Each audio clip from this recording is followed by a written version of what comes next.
বাদশার দরবারে এক ইঁদুর এসছে। ইঁদুর খাবার খুঁজতে খুঁজতে আলমারির ভেতর ঢুকেছে। তো খাবার তো পায় না। বাদশার ছিল এক হীরের দানা, হীরের টুকরা, হীরের পাথর ছিল।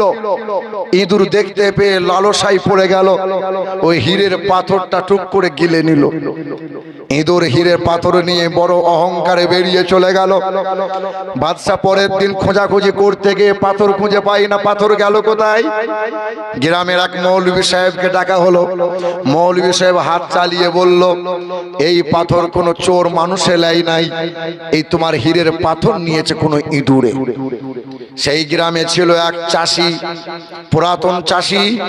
ওই চাষি বলল, ইঁদুরে যদি পাথর নেয় তাহলে সেই ইঁদুরকে ধরবো আমি। বাদশা বলল, সেই ইঁদুরকে ধরে যদি পাথর তুমি দিতে পারো তো তোমাকে এত স্বর্ণ মুদ্রা দেয়া হবে। চাষি ভদ্রলোক চলে গেল মাঠে।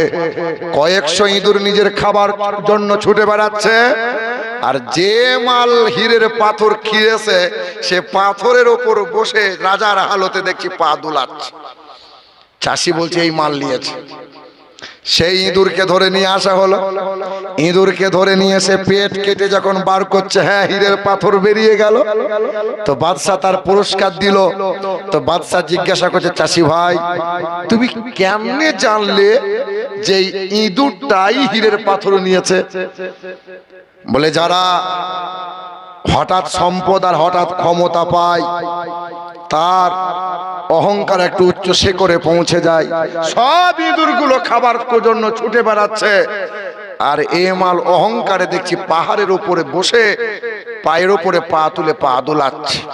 আমি বুঝে নিলাম মালের ভেতরই পাথর আছে। ভাইরাই আমার, সোনার টুকরো বন্ধুরা, আমার সুধী মানুষেরা, আমার নওজোয়ান তরুণেরা, কথা খুব ইশারাই বলবো, বাবা একটু বুঝে নিবার চেষ্টা করিয়েন, কারণ সব কথা খোলাসা করে বলা, কারণ আমাকে তো বাড়ি যেতে হবে। কি বলছেন বলে আমার নওজোয়ান, আপনারা তো এই বাড়ি এইখানে টুক করে ঢুকে যাবেন। ভাইরা আমার, দুই ডাকাত চুরি করতে গেছে। দেশের পরিস্থিতি আপনি দেখেন, যারাই চুরি করছে তারাই বলছে চোর চোর। মুসলমানদের প্রতি কোনো ন্যায় বিচার হচ্ছে বাবা? মুসলমানদের প্রতি ন্যায় বিচার হচ্ছে? দুই ডাকাত চুরি করতে গেছে, তো এক ডাকাত পাহারা দিচ্ছে, আর এক ডাকাত পাঁচিল টোপকে যখন চুরি করবে, পাঁচিলটা ছিল দুর্বল পাঁচিল, পাঁচিলটা উল্টে ডাকাতের উপর পড়ে গেছে, ডাকাত চাপা পড়ে গেছে। সকালবেলায় ডাকাত বাদশার কাছে নালিশ করছে, হুজুর আপনার দেশের ডাকাত আমরা, ডাকাত চাপা পড়ে যাবে এটা মেনে নেওয়া যায়? বাদশা বলছে, কখনোই না, আমার দেশের ডাকাত চাপা পড়বে এটা কি মেনে নেবো? এক কাজ কর, বাড়িওয়ালাকে ধরে নিয়ে আয়। বাড়িওয়ালাকে ধরে নিয়ে এসছে। বাদশা বলছে, তোর ফাঁসি হবে। বাড়িওয়ালা বলছে, হুজুর আমার অপরাধ। বলে, পাঁচিলটা দুর্বল ছিল কেন? ডাকাত চাপা পড়বে কেন? বলছে, হুজুর জায়গা আমার, বাড়ি আমার, পাঁচিল আমার, কিন্তু পাঁচিলটা যে আমি বানাই নাই, বানিয়েছিল রাজমিস্ত্রি। বলে, এক কাজ কর, রাজমিস্ত্রিকে ধরে নিয়ে ফাঁসি দেবো। রাজমিস্ত্রিকে ধরে নিয়ে আসা হয়েছে। বলছে, তোর ফাঁসি হবে। রাজমিস্ত্রি বলছে, হুজুর আমার অপরাধ। বলে, তুই ফাঁসিটা পাঁচিলটা এইরকম বানালি কেন? বলে, হুজুর ইট দিয়েছিলাম, মশলা দিয়েছিলাম, পাঁচিল বানিয়েছিলাম, তবে মশলা একটু লিভারে ঢেলা করেছিল, এই দোষ লিভারের দোষ। লিভারকে ধরে নিয়ে আয়। লিভার বলছে, হুজুর বালু সিমেন্ট ছিল, মশলা মাখিয়ে রেডি করেছিলাম, বালতিতে ছিল এক বালতি পানি, তবে রাস্তা দিয়ে যাচ্ছিল এক হাতি, হাতি লাত মেরে দিল, বালতির পানি উল্টে দিল, মশলা ঢিলা হয়ে গেল। হুজুর এই অপরাধ আমার লয়, হাতিওয়ালার দোষ, ওর কারণে মশলা ঢিলা হয়েছিল, আর মশলার কারণে পাঁচিল একটু দুর্বল হলো, আর পাঁচিল দুর্বল হলো বলে ডাকাত চাপা পড়লো। বলছে, হাতিওয়ালাকে ধরে নিয়ে আয়। হাতিওয়ালা বলছে, হুজুর এই অপরাধ আমার লয়, আমার হাতি ঠান্ডা হাতি, লাফাঝাফা করে না। রাস্তা দিয়ে যাচ্ছিল এক মহিলা, ও পায়ে এমন নুপুর পড়েছিল, এই নুপুরের আওয়াজে আমার হাতি ভয়ে চমকে গিয়েছিল, ওই মহিলার দোষ। বলছে, এই মহিলাকে ধরে নিয়ে আয়। মহিলাকে ধরে নিয়ে আসা হলো। মহিলা এসে বলছে, হুজুর এই অপরাধ আমার লয়, আমি স্বর্ণকারের কাছে নুপুর বানাতে দিয়েছিলাম, সে পাথর একটু বেশি দিয়ে ঝুমুর একটু বেশি হয়ে গেছে, হুজুর স্বর্ণকারের দোষ। বলে এই স্বর্ণকার তোর ফাঁসি হবে। স্বর্ণকার ছিল রুগা পাতলা মানুষ। স্বর্ণকার বলছে হুজুর ফাঁসি দেবেন তাড়াতাড়ি দেন, এমনি বউয়ের কাছে সুখ সম্মান নাই। হ্যাঁ, রুগা পাতলা মানুষ, গলা যেমন দেহ তেমন। ফাঁসির দড়ি রেডি করে গলায় যেমন পড়িয়েছে, টান দিয়েছে, তো ফাঁসি আটকাবে কি, ও দড়ি গলা দিয়ে ফুরুত করে বেরিয়ে যাচ্ছে। তো বাদশা বলছে এ মালকে ফাঁসি দিয়ে লাভ নাই, এক কাজ কর, এই এলাকায় যার গর্দান মোটা সেই মাল ধরে নিয়ে আয়, ফাঁসি দেবই, আমার দেশের ডাকাত চাপা পড়ে যাবে। এটা মেনে নেওয়া যায়। ছিল এক পীরের মুরিদ, পীরের খাদিম। দেখবেন পীর সাহেব যে বাড়িতে যায় পিছনে পিছনে খাদিম যায়। পীর যা না খায় খাদিম সাপোর্টে চালায়। ইমাম সাহেবকে দাওয়াত দিয়ে বাড়ি নিয়ে যাবেন, ইমাম সাহেবের পিছনে খাদিম যাবে। ইমাম যা না খাবে সাগরের তার ডবল ছেঁটে চালাবে। আছে না নাই? এবার ছিল এক পীরের খাদিম, ও সস্তায় পেয়ে মাল বস্তায় ভরে একদম গর্দান মোটা করে ফেলেছে, ফাঁসির মঞ্চে দাঁড় করিয়েছে, ফাঁসি হবে। বলছে হুজুর আমার অপরাধ, তো গর্দান মোটা ওই জন্য। বলে হুজুর ফাঁসি যখন দেবেন পীর সাহেবের সঙ্গে একবার দেখা করতে দেন। কথা হাসিয়েন না, কথা আপনি বুঝেন আমি কি বলতে চাইছি বাপ। পীর সাহেবের কাছে দৌড়ে গেছে, বলছে হুজুর আমার ফাঁসি হবে, আমাকে বাঁচান। পীর সাহেব বলছে তুই আমার খাদিম, তোকে তো বাঁচাতেই হবে। শোন বাপ, তোর যখন ফাঁসি দেবে বলবে তুই শুধু বলবি হুজুর তাড়াতাড়ি ফাঁসি দেন, তাড়াতাড়ি ফাঁসি দেন। আর আমি পীর সাহেব, আমি বলবো হুজুর ফাঁসিটা আমাকে দেন। চল। ফাঁসির মঞ্চে দাঁড়িয়ে গেছে, বাদশা বলছে ফাঁসি হবে। বলে হুজুর বেলা ডুবার আগে ফাঁসিটা আমার তাড়াতাড়ি দিয়ে দেন, হুজুর তাড়াতাড়ি দিয়ে দেন। পীর সাহেব বলছে না হুজুর ফাঁসিটা আমাকে দেন। বাদশা চিন্তা করছে ব্যাপার কি রে, বাঁচার জন্য কত লোকে কত বাহানা কত ছলনা করে, এরা ফাঁসি নেওয়ার জন্য এত তড়িঘড়ি। এ বলছে আমাকে দেন, ও বলছে আমাকে দেন, ব্যাপার কি? বলে হুজুর বলা যাবে না। এই বল। বলে হুজুর ভোরের বেলায় স্বপ্ন দেখেছি আজকে ফাঁসির মঞ্চে যে মারা যাবে ফুরুত ফুরুত করে জান্নাত পেয়ে যাবে। বাদশা চিন্তা করছে এত সুবিধায় জান্নাত হাতছাড়া করা যাবে। বলছে বাবা তোরা বাড়ি যা, ফাঁসিটা আমাকে দে। এ মুসলমান ভাইরা আমার, দেশের মাটিতে মুসলমানদের প্রতি অত্যাচার, অথচ এই দেশের জন্য রক্ত দিয়েছি আমরা, এই দেশের জন্য জীবন দিয়েছি সবচেয়ে বেশি আমরা। এখনো ইন্ডিয়া গেটে মোটা মোটা করে লেখা আছে স্বাধীনতা সংগ্রামীদের নাম, 92,000 ব্যক্তিগণের নাম লেখা আছে, লেখা আছে 92,000। হিন্দু খ্রিস্টান বৌদ্ধ জৈন সাঁওতালরা দেশের জন্য রক্ত জীবন দিল, তবে সবচেয়ে বেশি রক্ত জীবন দিয়েছে যারা 62,000 এই টুপিওয়ালা দাড়িওয়ালা আমরা মুসলমানরা ছিলাম বাবা। হজমুল্লাহ শুনেছেন? হজমুল্লাহ ছোট ছেলেরা খায় না হজমুল্লাহ। এই কদিন আগে এক নেতা বলছে সব নাম তো বাদ দেওয়া হলো, হজমুল্লার নামটা বাদ দিতে হবে। বলে কেন? বলে ওখানে মুসলমানদের দুটো নাম ঢোকা আছে, এক হলো হজ আর দ্বিতীয় হলো মোল্লা। কথা বুঝতে পারছেন না? আর কত কি হবেন বেঁচে থাকলে দেখতে পাবেন। এই বাবা, দেশটা নয় তো কারো বাপের ভিটা, করিবে মন চাহিলি যখন যেটা। দেশটা নয় তো কারো বাপের ভিটা, করিবে মন চাহিলি যখন যেটা। দেশটা লক্ষ মায়ের ইজ্জতেরই দামে কেনা, মাটিতে মিশে আছে লাখ শহীদের রক্ত কোনা। শহীদের রক্তের দামে কিনা মদের সোনার ভিটা, তবে কেন অভ্যাস হলো বিদেশিদের চরণ চাটা। দেশটা নয় তো কারো বাপের ভিটা, করিবে মন চাহিলি যখন যেটা। বলে মুসলমানদের সঙ্গে চলা যাবে না, মুসলমানদের সঙ্গে মিশা যাবে না, মুসলমানদের দোকানে খাবার খাওয়া কিনা যাবে না। কিন্তু বিদেশে গেলে মুসলমানদের সঙ্গে গলা মিলানো যাবে, বিদেশ থেকে তেল গ্যাস নেওয়া যাবে, তাতে অসুবিধা। দেশটা নয় তো কারো বাপের ভিটা, করিবে মন চাহিলি যখন যেটা। এদেশের মাটি হতে গন্ধ আসে ওই কালেমার, এদেশের আকাশ ছুঁয়ে রয় দাঁড়িয়ে কত মিনার। এদেশের মাটি হতে গন্ধ আসে ওই কালেমার, এদেশের আকাশ ছুঁয়ে রয় দাঁড়িয়ে কত মিনার। আজানের সুরে সুরে জীবন যাদের গড়ে ওঠা, এদেশে জালিমদের এত কেন ঘন ঘাটা। দেশটা নয় তো কারো বাপের ভিটা, করিবে মন চাহিলি যখন যেটা। নারে তাকবীর, নারে তাকবীর, নারে রিসালাত, নারে রিসালাত। আপনারা ভয় খাচ্ছেন? পিছনে লোকগুলো ভয় কাচ্ছে, একটু আল্লাহর নামে ধ্বনি দেবেন সেটাও পারছেন না। হায় হায় হায়, হ্যাঁ, যখন ওয়াকফের বিল বাতিল হলো তখন দাড়ি চাচা জীবনে পেশাব করে পানি লাই না, সে মালগুলো দিচ্ছে, রাস্তায় দাঁড়িয়ে আন্দোলন করছে, আমাদের ওয়াকফ ফিরিয়ে দিতে হবে, দিতে হবে। হ্যাঁ রে, ভেড়ার ছাগলের দল যদি রাস্তায় আন্দোলন করে আর আকাশ থেকে 2 ফোঁটা যদি বৃষ্টি পড়ে, সেই আন্দোলনে ভেড়া ছাগল রাস্তায় থাকবে বাবা, না লাভ মেরে গোয়ালে ঢুকে যাবে? কথা বুঝতে পারছেন না? তো অর্থাৎ আমরা যদি পশুর খাতায় এখনো নাম লিখে দিই, আপনি বলছেন আমরা পশুর খাতায় নাম, আপনি দেখেন আপনার যে ছেলেটাকে আপনি মনে মনে ভাবছেন যে আমার ছেলে মানুষ তৈরি হচ্ছে, আপনি খোঁজ নিয়ে দেখেন আপনার ছেলে পেশাব করে পানি লাই না। গরু ছাগল কুকুর বিড়াল খাবার আগে বিসমিল্লাহ বলে খায়, বলেন না? গরু ছাগল ঘুম থেকে উঠে আল্লাহ শুকরিয়া আদায় করে করে গরু ছাগল পেশাব করে পানি নেয়, নিতে হয়। গরু ছাগলকে নিতে হয় না, কারণ তারা পাক না পাক বোঝে না, হারাম হালাল চেনে না, বৈধ অবৈধ জানে না, তারা জান্নাত জাহান্নাম তারা পাবে না। কিন্তু তোমার ছেলে আমার ছেলে, আমরা মানুষ যারা, আমরা তো পাক না পাক বুঝি বাবা।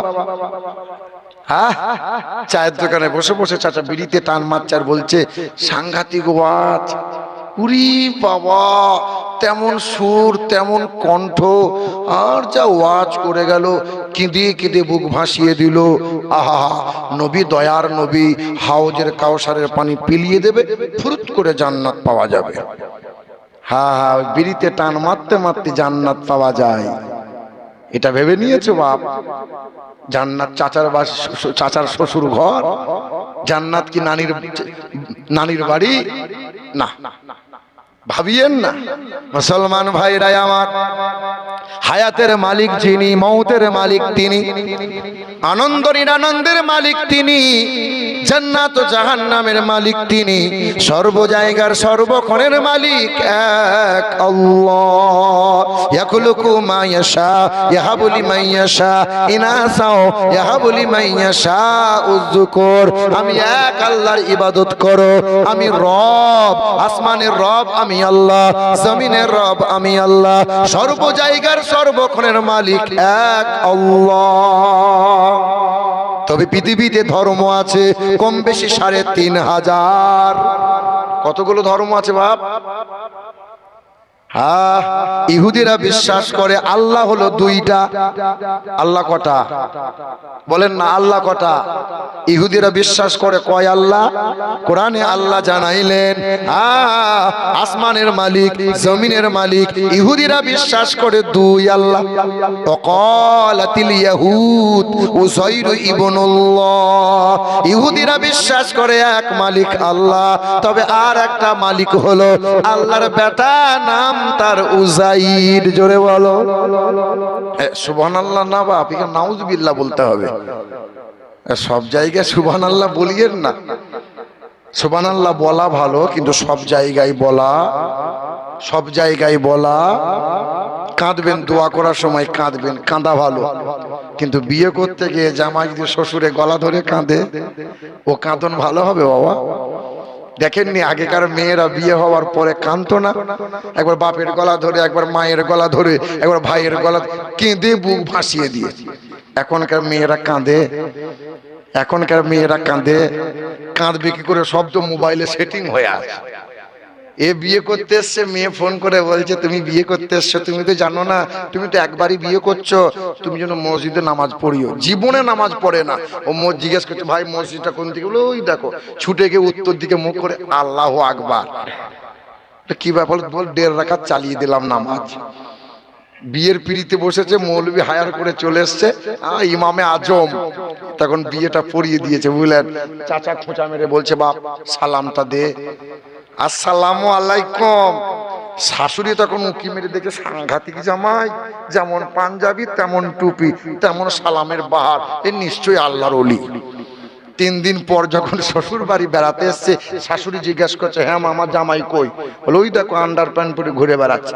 তো সঙ্গে সেদিন তো ভেবেছিলাম আল্লাহর ওলি, ইবলিশের খালাতো ভাই। ও আল্লাহর ওলি। এবার এখনকার মেয়েরা কাঁদে? কাঁদে না। তো যখন বিয়ে হয়ে গেছে, মেয়েটা যখন কাঁদছে, তো দেখা দেখিতে জামাইও কাঁদে। তো বন্ধুগুলো জিজ্ঞেস করছে, হ্যাঁ এই কাঁদছিস কেন, মান সম্মান ডুবাবি? বলে আমার বউ কাঁদে। বলে বউ কাঁদে, তুই কেন কাঁদছিস? বলে না আমার বউ কাঁদে। বলে একদিনে এত পীড়িত, বউ কাঁদে বলে তুই কাঁদিস? আরে বউ কাঁদছে, বাপ মা ছেড়ে চলে যাচ্ছে বলে, তুই কেন কাঁদছিস? বলে দেখ, বউ কাঁদছে বাপ মা ছেড়ে চলে যাচ্ছে বলে, আর যে বউ আমি নিয়ে যাচ্ছি 2-4 মাস পরে আমাকেও বাপ মা ছাড়তে হবে, ওই জন্য বউয়ের সঙ্গে এখন কেঁদে নিচ্ছি। কাঁদা ভালো, সব জায়গায় কাঁদা। ভাষা বুঝতে পারছেন না বলেন? আপনারা মুর্শিদাবাদের লোক, আপনাদের ভাষা আলাদা, আপনাদের ভাষাতে সুর আছে।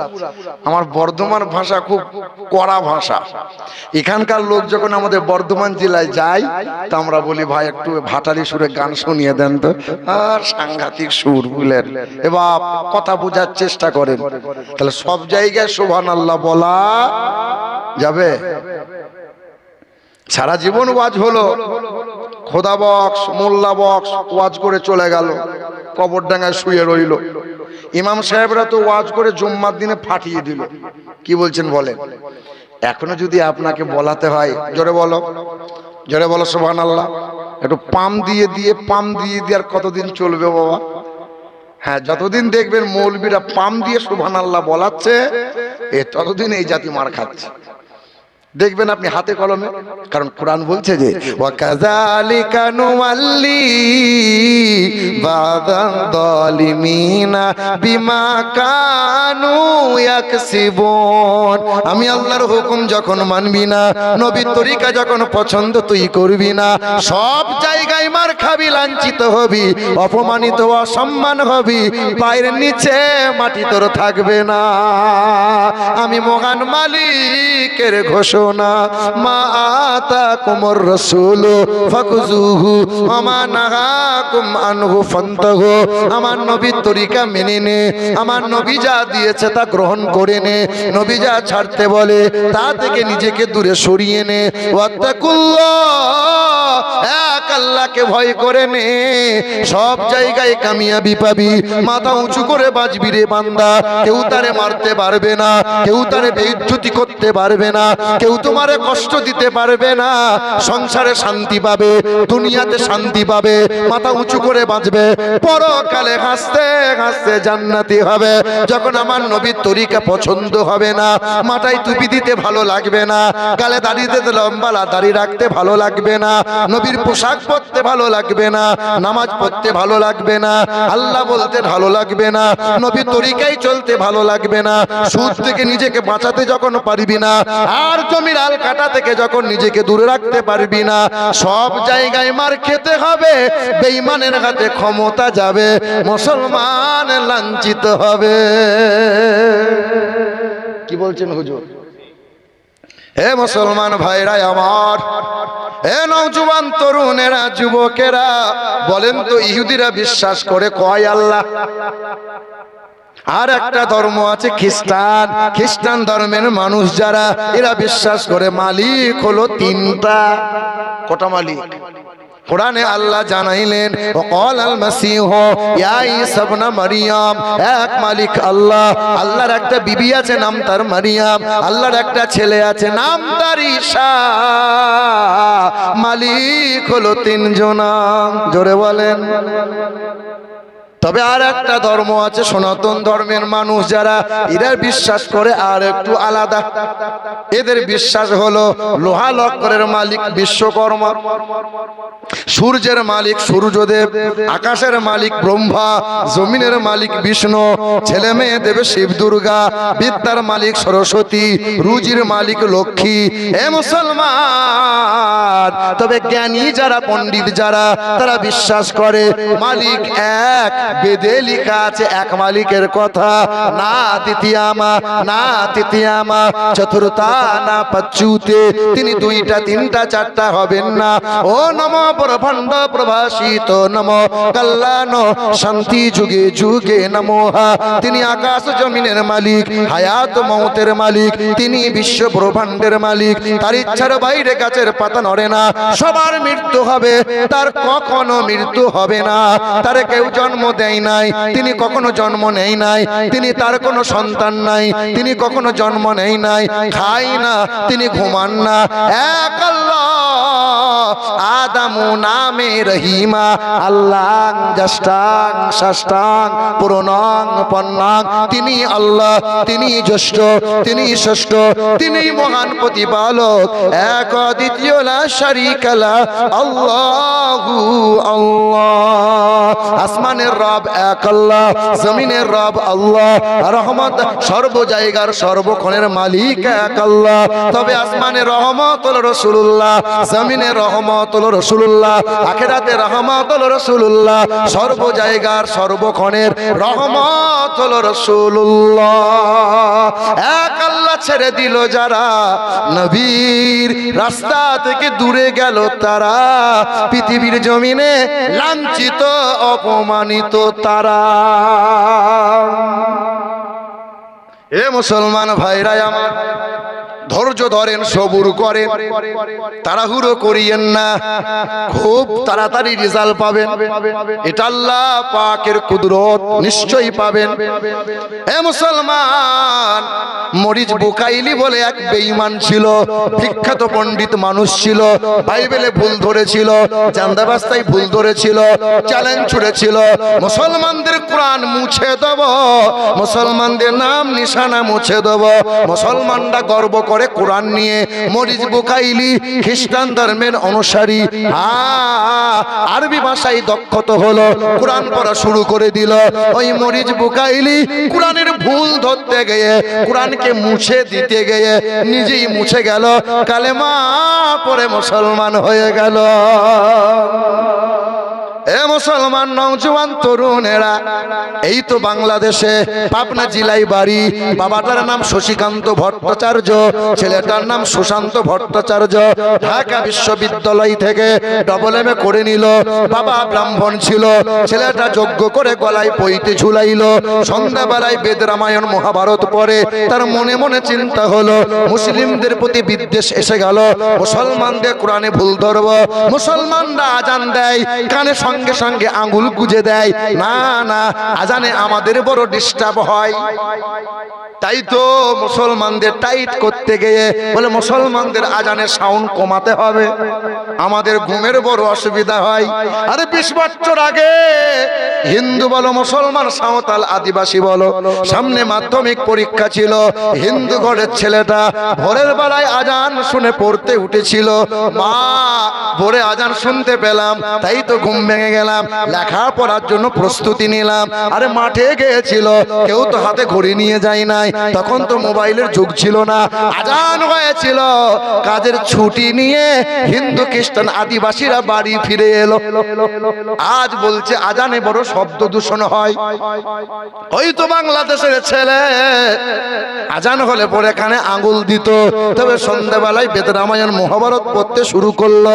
তার ধর্মগ্রন্থে দিন দুনিয়ার বাদশাহ জনাবে মুহাম্মদুর রাসূলুল্লাহ সাল্লাল্লাহু তাআলা আলাইহি ওয়াসাল্লামের নাম পেল।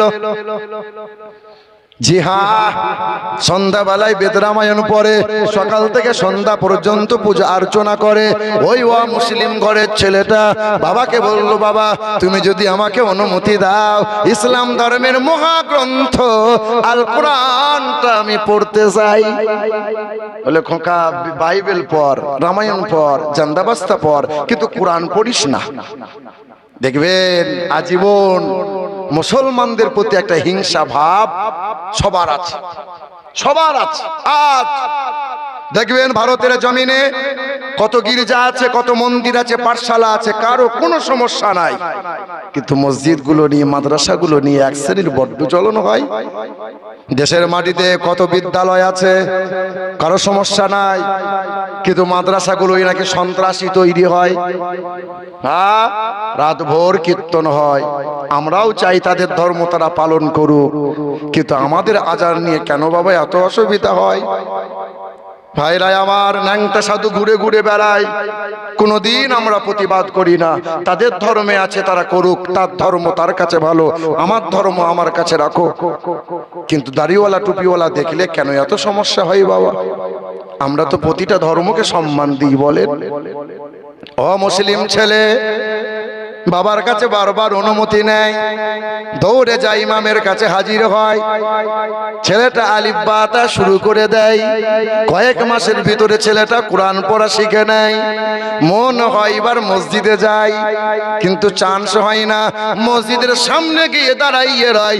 মসজিদে জুম্মার দিনে আজান হয়, কত ডাক্তার যায়, মাস্টার যায়, নেতা যায়, মেম্বার যায়, গরিব যায়, ধনী যায়, কালো ভরসা যায়। যে আগে যায় সে মসজিদের সামনে কাতারে বসতে পাই। কি গো, না না, মেম্বার এসছে বলে তাকে ঘাট ধরিয়ে তুলে দিয়ে পিছনে কাতারে দেবে? এমন মসজিদের সুযোগ পাওয়া যাবে? এমন সুযোগ পাওয়া যাবে?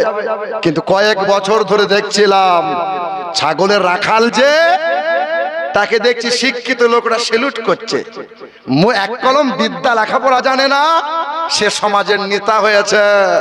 এই কয়েক বছর ধরে দেখছিলাম। আগে ছিল আলেম ওলামাদের সম্মান, শিক্ষিত মানুষের কত ইজ্জত ছিল, কোথায় গেল?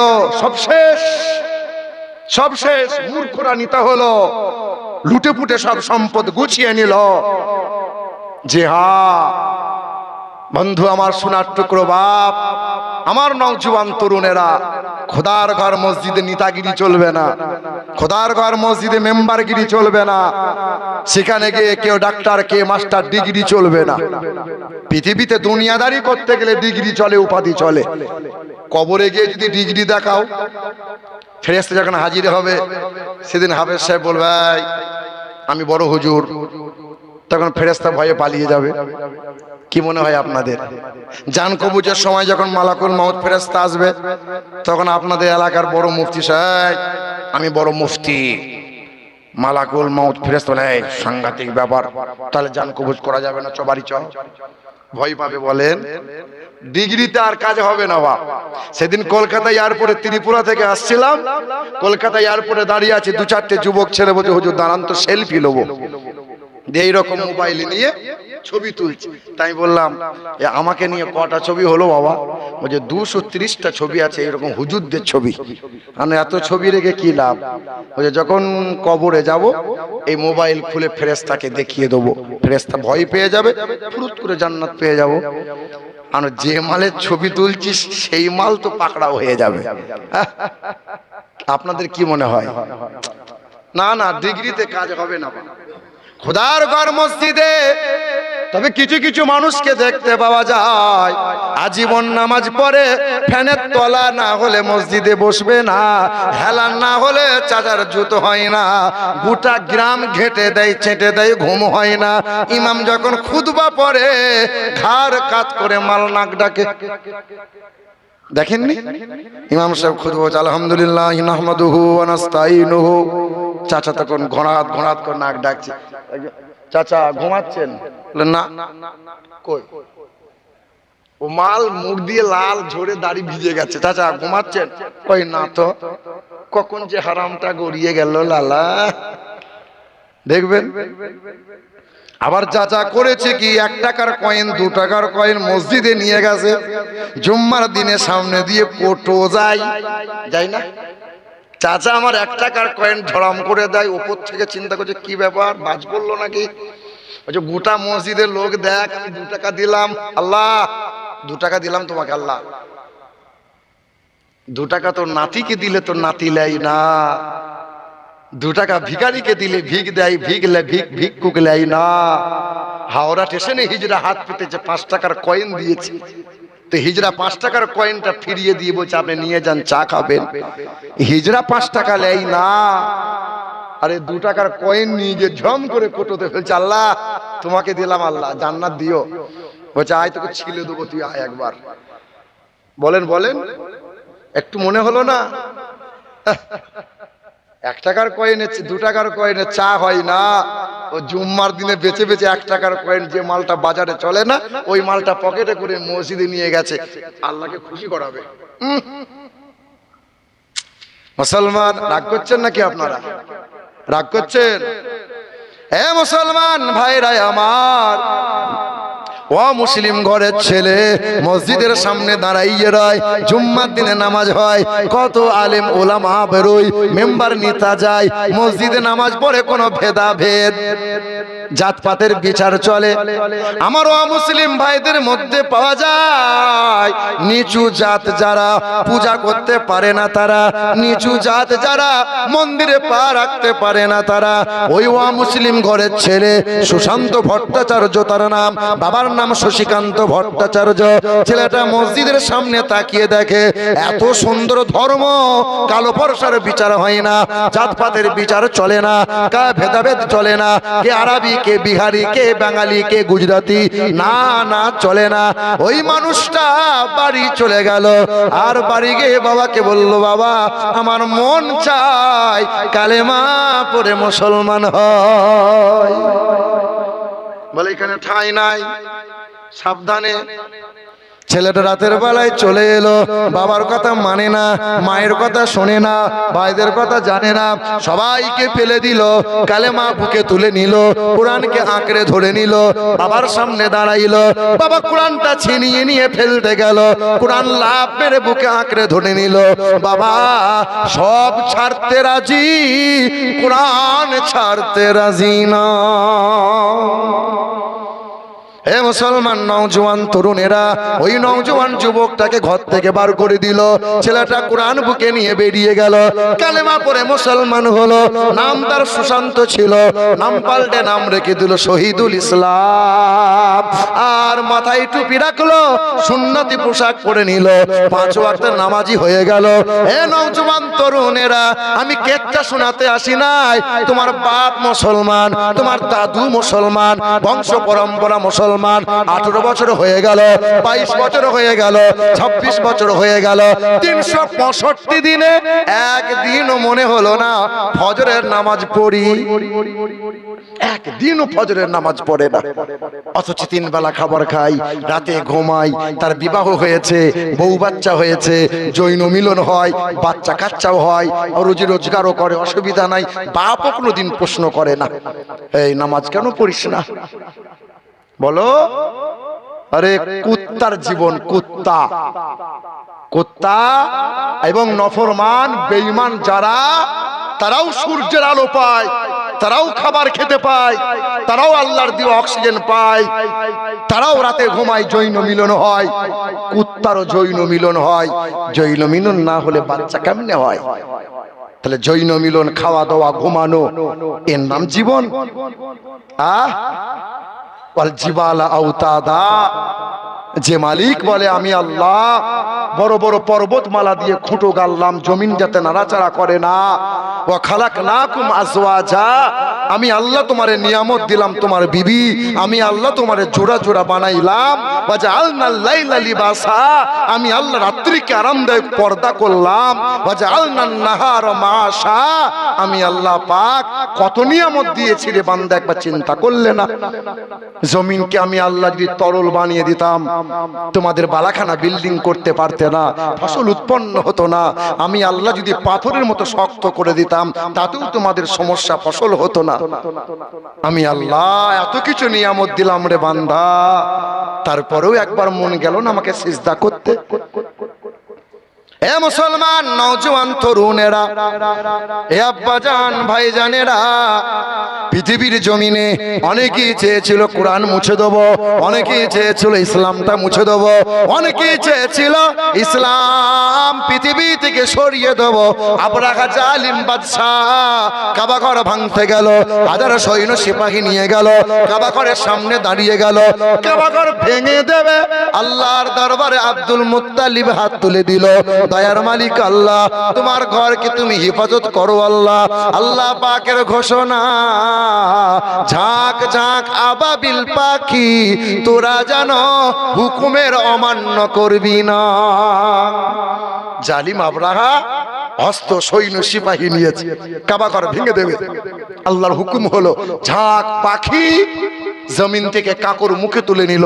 1 গ্রাম 2 গ্রাম 4 গ্রামের কাঁকর ঝাঁক হয়ে উড়তে লাগলো গোল করে। আল্লাহ পাকের অর্ডার হয়ে গেল, মুখ থেকে কাঁকর ফেলে দিল। 1 গ্রামের কাঁকরকে আমার আল্লাহ 1 কুইন্টাল ওজন বানিয়ে দিল। ওই জালিম আবরাহার 1000 সৈন্য সিপাহীকে 1 মিনিট সময় লাগে নাই, ধূলিসাৎ হয়ে গিয়েছিল সেকেন্ডের মাথায়। ও মনে মনে ভাবছে এই চেয়ারে আজীবন থাকবো, চেয়ার থেকে নড়বো না। আর এরাও ভেবেছিল সারা জীবন লুটে পুটে খাবো, সারা জীবন লুটে পুটে খাবো, গরিব অসহায়দের অত্যাচার করব। আমরা কোনোদিন এইখান থেকে পদ কোনোদিন ছাড়বো না। বাপ, এটা পৃথিবী, এটা দুনিয়া। বড় বড় জালিম, বড় বড় বাদশা নেতা মন্ত্রীরা এসেছে গেছে, তুমিও আছো, তোমাকেও কাল যাওয়া লাগবে। সুখে থাকলেও মরা লাগবে, দুঃখে থাকলেও মরা লাগবে। টাকার গদিতে শুয়ে থাকলেও মরা লাগবে, ছেঁড়া কাদায় শুয়ে থাকলেও মরা লাগবে, টাইলসে শুয়ে থাকলেও মরা লাগবে, আর মাটিতে ঘুমিয়ে থাকলেও মরা লাগবে। বাসর রাত হয়েছে যার, তার তো ভোর হবে বাপ। আর ফাঁসির রাত হয়েছে যার, তারও ভোর হবে। কি বলেন বলেন?